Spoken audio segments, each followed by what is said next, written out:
In the spiritual realm, sexual sin is not just a physical act. It is a deep distortion of something sacred.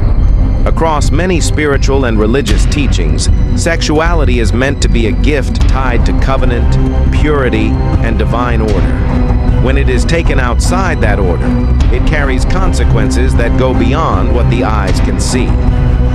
One of the spiritual dangers of sexual sin is spiritual defilement. It is believed to create a kind of inner corruption that affects the heart and weakens spiritual sensitivity. Over time, a person may begin to lose discernment. What once felt wrong may start to feel acceptable, and conviction becomes dull. This is one of the most dangerous stages, because the awareness of wrongdoing begins to fade. Another deep effect is spiritual bondage. Sexual sin can open doors to patterns that feel difficult to break. In spiritual understanding, repeated indulgence strengthens unhealthy ties that begin to control thoughts, dreams, and desires. What starts as an action can become a spiritual cycle of captivity, where the mind is constantly pulled back into the same struggle.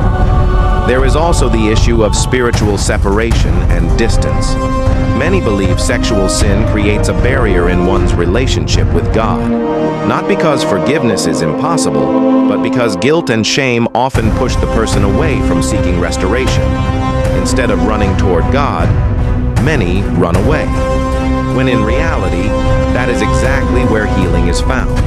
In deeper spiritual teachings, sexual sin is also seen as something that can open doors to negative influences, not necessarily in a dramatic or mystical sense, but in the way it weakens spiritual discipline, lowers resistance to temptation, and creates inner disorder. When self-control is weakened, other areas of life can also begin to be affected. It can also lead to a loss of inner peace. Even when the act is over, the spirit often feels unrest, guilt, heaviness, confusion, and dissatisfaction.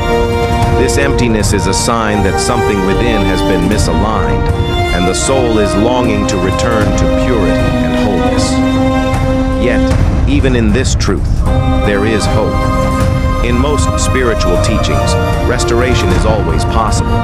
Repentance, self-discipline, and a renewed mind can break every chain. The same grace that convicts is also the grace that restores. The spiritual dark side of sexual sin is real, but so is the path back to light, purity, and